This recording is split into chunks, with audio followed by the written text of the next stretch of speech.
doing today is we're going to be doing CG polar bear. We've got our animal makers here to handle all of the up-close, extreme close-up whip pan shots.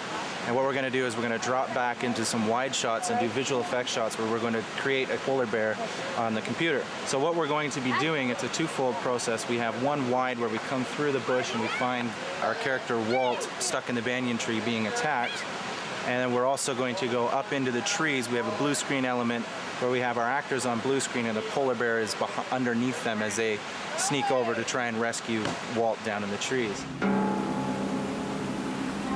We were hauled up in the branches of a tree. I didn't quite understand why at the time we needed to go quite so high and live quite so dangerously. We need to find some position where Michael can position himself, that he's the go-between between Locke to get the vine and the knife and between his son. We're trying to rescue Walt from a bear.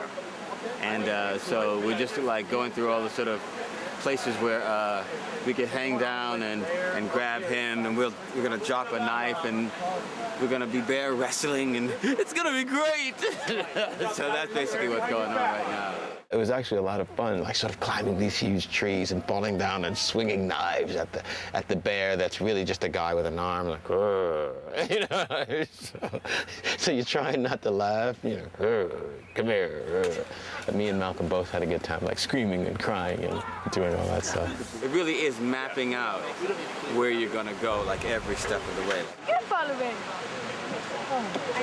I was in a big old banyan tree and a polar bear was trying to get at me.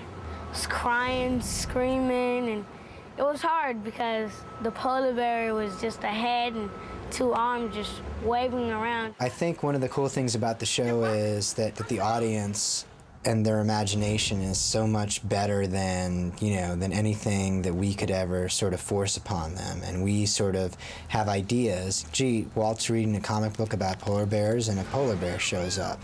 Or Walt is reading a book about birds and a bird flies into the window. And I know what I mean by it, but I think when the audience starts getting disconnected is when you tell them what to think, which is, Walt is psychic. Like, I don't want to say that, but all I'm going to say is I show you the scene, I throw out the idea, and then it's sort of up to you to extrapolate from it what you want. Whoa. Yes! I knew you had it in you, Walt.